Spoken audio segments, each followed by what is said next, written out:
Sometimes music lifts and elevates our soul, and other times music breaks us. And Tormenta featuring Bad Bunny quite literally broke my arm.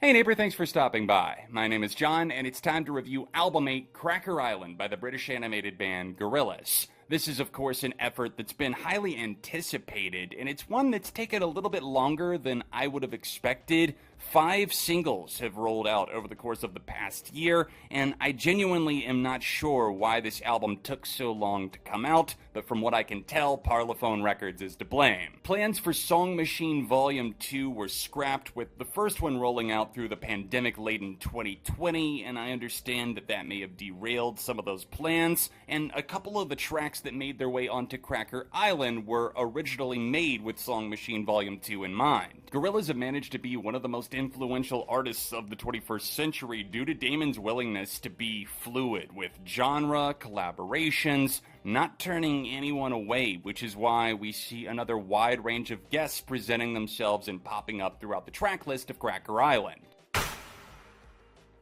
It took me a really long time to get into Gorillaz because, as I've said before, I had a roommate that was absolutely obsessed with them to the point where it kind of felt like he was shoving them down my throat. But once I got removed from that a few years later, I started coming around on records like Demon Days, which I now absolutely love, in addition to my all-time favorite Plastic Beach. However, Cracker Island, the album, seems to have less in common with the ones I just mentioned, and more so adjacent to the Now Now, which released in 2018. That was a much more slow, brooding, atmospheric, and very chill album with some great tracks, but it also lacked the ability to really sink its hooks into you, and that's the problem that's popping up on Cracker Island, especially in its second half. Rarely do many of the instrumentals pop outside of the glass and do anything other than be on autopilot, which is fine. I still think that the majority of the album sounds good. It's just that it's not necessarily pushing the envelope in the way that I would have expected based on some of the singles.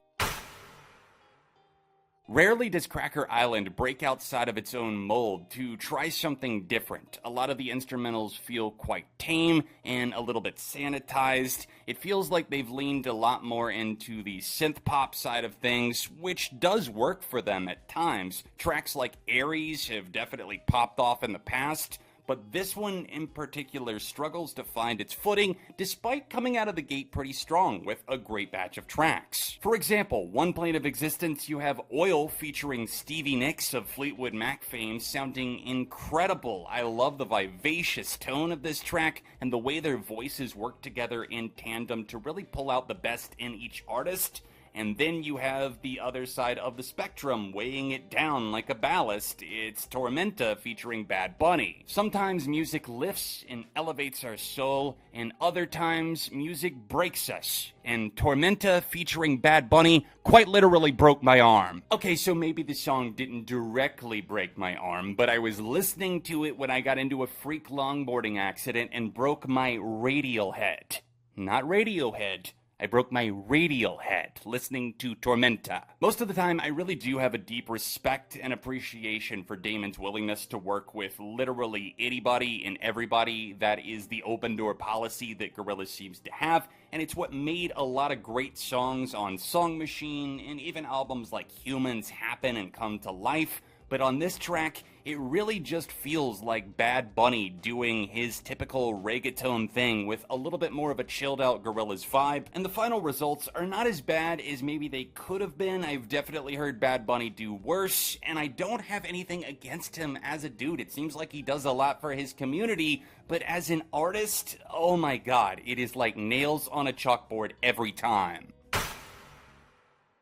Silent Running is one of the best songs on this album and really bucks the trend of things feeling a little bit stale. I love the way that this song evolves, and there is a vivacious atmosphere that I also felt through tracks like Oil, but this one paints a very different picture. The atmosphere is incredible, as is the guest artist who really intertwines with Damon to bring this song to life, and I love that it runs for a little over 4 minutes, almost 4.5, to let things live and breathe and let this song become what it's meant to be. I do want to shout out the track The Tired Influencer because I love the fact that sarcasm kind of subtly lines the hulls. And while it is kind of subdued, it gets there, it goes off. I do see consistency in the first half of this album, with the first 6 tracks generally being really solid. It's just that some of the highs really soar high, and the others feel a little bit more middle of the valley. And then around track 7, Tarantula, we take a nosedive off the cliff in terms of quality. We go from Disco Fever being in the air on Tarantula to being tormented on Tormenta with Bad Bunny,